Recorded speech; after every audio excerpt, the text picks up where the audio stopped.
আজকে কোন অবস্থায় বাংলাদেশকে নিয়ে এসেছেন যে আপনার সাবেক পুলিশ প্রধান তার আজকে হাজার হাজার দুর্নীতির চিত্র পত্র পত্রিকায় বেরিয়ে আসছে, তাকে আপনি লালন করেছেন, আমেরিকান স্যাংশন পাওয়ার পরেও তাকে আপনারা আইজি বানিয়েছেন।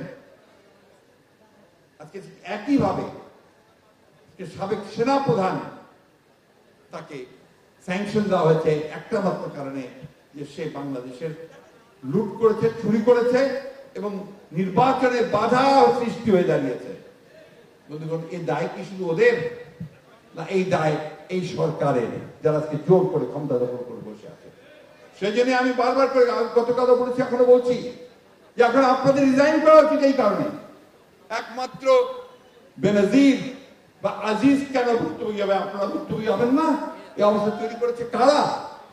একজন বেনজির তো নয়, একজন আজিজ নয়, অসংখ্য বেনজির আজিজ আপনারা তৈরি করেছেন, তারা বাংলাদেশকে লুট করে খাচ্ছে। বন্ধুগণ, একটাই কাজ, লুট করা। আমরা যখন ছোট ছিলাম আমাদের মা আমাদেরকে ঘুমের গান গাওয়া শুনিয়ে বলতেন, ছেলে ঘুমালো, পাড়া জোড়ালো, বর্গি এলো দেশে। বর্গি কারা? বর্গি ছিল সেই সমস্ত লুটেরারা যারা বার্মার দিক থেকে আসতো, এসে লুট করে বাংলাদেশের সম্পদ লুট করে আবার চলে যেত। এটাকে তখন বাংলাদেশের মানুষকে ভয় পেত। সেই কথার গান হয়ে এসেছিল, ছেলে ঘুমালো, পাড়া জোড়ালো, বর্গি এলো দেশে। আজকে এরা বর্গিতে পরিণত হয়েছে। এদের একমাত্র কাজ হচ্ছে বাংলাদেশের সম্পদকে লুণ্ঠন করে বিদেশে পাঠায়, বিদেশে পাচার করে, সেখানে সম্পদ করে তোলে, আর সেই বাংলাদেশের মানুষকে তারা শোষণ করতে থাকে। বন্ধুগণ, একদিকে সম্পদ লুণ্ঠন করে, আরেকদিকে আমাদের অধিকারগুলোকে লুণ্ঠন করে নিয়েছে। আজকে সেই দেশ ও মাতৃকা, সেই দেশ, আমাদের নেত্রী, আমার মা বলি আমরা সবসময় স্লোগান দেই, সেই মা আজকে কারাগারে, অসংখ্য নেতাকর্মী কারাগারে, প্রায় 60 লক্ষ মানুষের বিরুদ্ধে মিথ্যা মামলা। আমাদের 22 জনের উপর মানুষকে ওই কয়েকদিন আগে, এক বছরের মধ্যে তাদেরকে রাস্তায় গুলি করে হত্যা করা হয়েছে।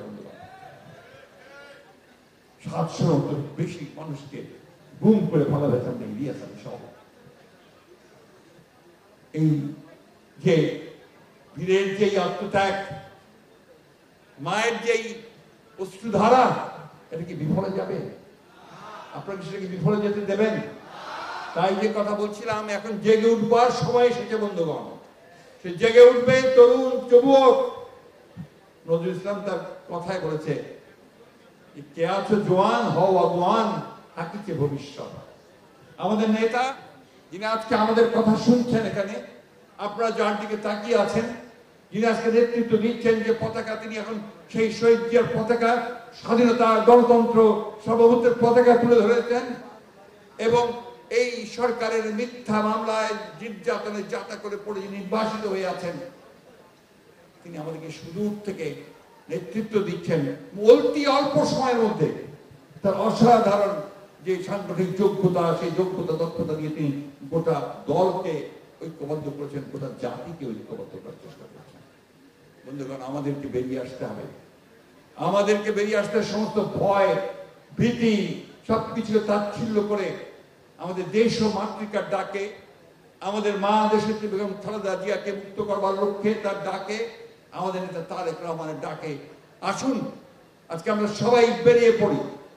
আমরা এমন একটা প্রতিরোধ করে তুলি যে এই ভয়াবহ দানব যারা আমাদের সংস্কৃতি তছনছ করে দিচ্ছে, তাদেরকে পরাজিত করে আমরা সত্যিকার একটা জনগণের একটা রাষ্ট্র, গণতন্ত্রের একটা রাষ্ট্র আমরা নির্মাণ করতে সক্ষম হই।